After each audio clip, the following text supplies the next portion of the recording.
Hey guys, so I wanted to do a Druid tier list for season 3. This is going to be speculative. I don't know everything, but I have gone through the patch notes and I've looked at what's available currently, and I think this is going to be pretty close.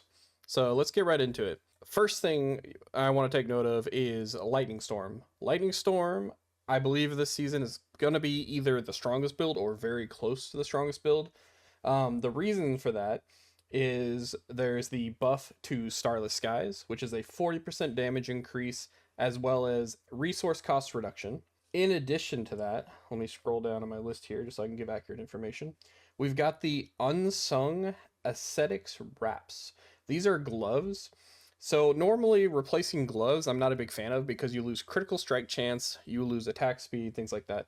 But these gloves, first off, it's Lightning Storm. Lightning Storm doesn't use attack speed because it's a channeling ability. And typically with Lightning Storm, you probably want to use Earth and Might.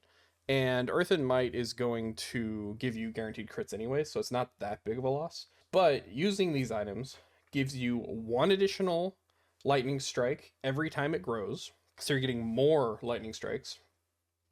In addition to that, Lightning Storm critical strikes cause lightning to strike twice, dealing 10 to 20% increased damage. So this basically means if you assume you're getting a crit, which you probably will be able to get a crit, let's guesstimate 80% of the time. If you get a crit 80% of the time, that means you're basically doubling your damage just from that part of it.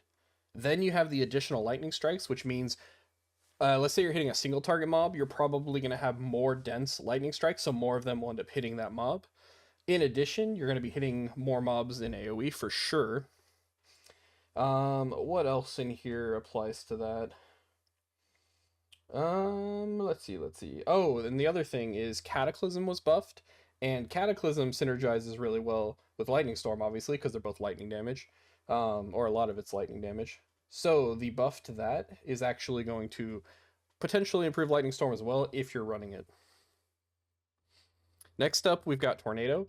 There were no real changes that impact Tornado other than the Starless Skies, but Tornado has always been a good build for Druid, so I assume it's going to stay an S tier build.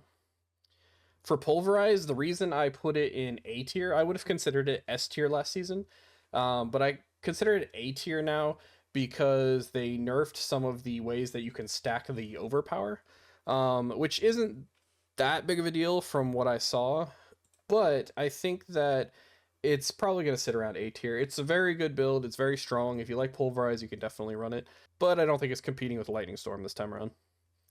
Now, next up, I put Claw for Stormclaw. They buffed Stormclaw in a couple of different ways. We got, where are we at here? We got the Pain Gorger's Gauntlets, which gives us a 200% damage increase to any enemies that were marked with a non-basic skill, meaning any other skill you hit enemies with, it will mark them. And then when you use a basic skill, you do a 200% damage, increased damage with your basic skill.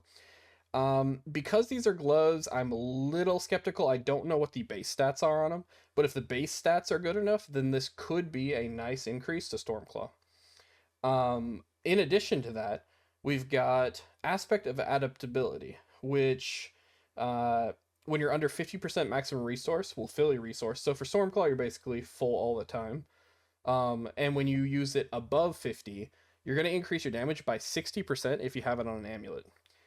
So that one is a huge increase, assuming that's multiplicative. It doesn't show it as multiplicative, but typically these things are multiplicative. So we're going to assume that is, and if that is the case, then that is really good for Stormclaw damage, especially considering we have the other 200% multiplier we can apply to that, which is multiplicative for sure. Outside of that, there's not a lot of stuff for Stormclaw specifically. We did get a slight increase to Bestial Rampage, which could be a way that we make up for our attack speed loss from losing vampire powers this season. But currently, I'm assuming I wouldn't use Bestial Rampage, and we're going to have just less attack speed and more damage, and that'll compensate. But we'll see where that goes. But for now, I'm putting in A tier. I think it'll still clear all the content in the game with these new buffs, but it may not be the best build. Next up, I've got Trample Slide. I think Trample Slide has always been a pretty reliable build. There's no real reason to think it would be any better or worse in this season. but I think it's an A tier build. Maybe B tier. I don't know. Let's say A tier. I think A tier is a good spot for it. Rabies just got a change, which makes it to where you reduce the cooldown every time the rabies spreads to an enemy. Let's see, it's 0.6 seconds. So it's a little over half a second every time it spreads to another enemy. And it's a 12-second base cooldown, so assuming you stack some cooldown reduction and then you've got this, you're actually going to be able to use rabies quite often.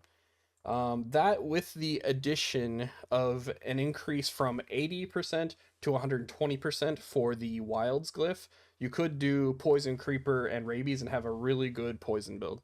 So I think this will definitely be viable, and I'm going to put it at A because I think it'll clear all the content, but I'm not sure yet if it's going to compete at the top. In the B tier, I've got the Hurricane Boulder build. The reason I put this in B tier is because even though it does good damage and they actually reduced the spirit cost on it, I can't get over the suppressor and the wall mobs that just kill the momentum with this build, and that can be the difference between staying alive or dying in a tier 100 dungeon.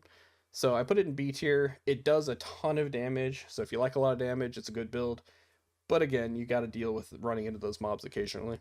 Next up, I threw the Poison Creeper. You can just tie that in with the Rabies.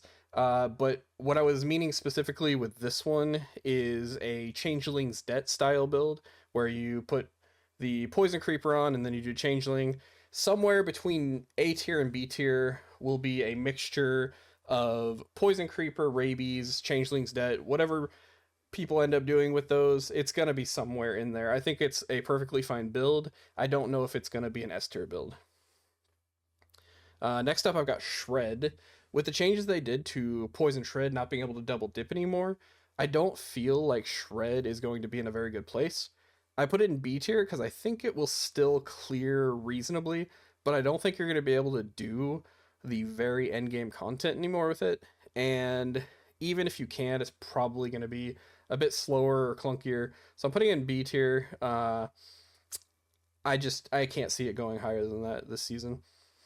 Next up, we got the Landslide. I've never really done much with Landslide, but again, I think it can be okay if you build into it. It's just not as good as other stuff. And then afterwards, I just put a couple of random ones. So we've got Infinite Lacerate, which is an experimental build I did at one point, where you spam the ultimate. It definitely doesn't work that well, so it's a C tier build, but they did lower the cooldown on it by 10 seconds, which is a huge chunk. So it became more viable, especially with the addition of the Erida's Inexorable Will Ring, but I still wouldn't put it anywhere higher than C. And then at D, some people still talk about Bulwark, and I'm just going to let you know right now, Bulwark builds don't work anymore. This is probably worse than D tier. I don't know what to tell you. They just don't work anymore. So for those people that have been asking me, like, hey, what about Bulwark? Yeah, no, it died after season 1. So, by the way, while I was editing, I thought I should probably clarify on this. Bulwark spam in order to give you Unstoppable or as a defensive option or to give you Fortify is still a good option and it still works. But I meant as a damage source and as a core purpose of the build, it doesn't work anymore. That's it for the Druid builds. I'm trying to think if there's anything else that I didn't think of, but I think I pretty much covered it. If you guys think of anything, drop it in the comments below and let me know what you would rank it at.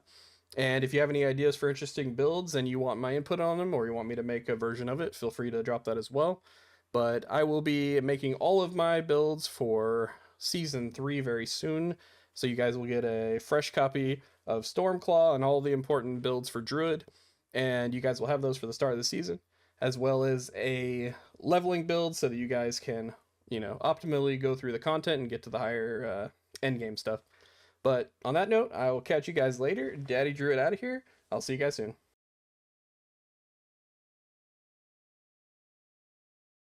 Sooner than you might think.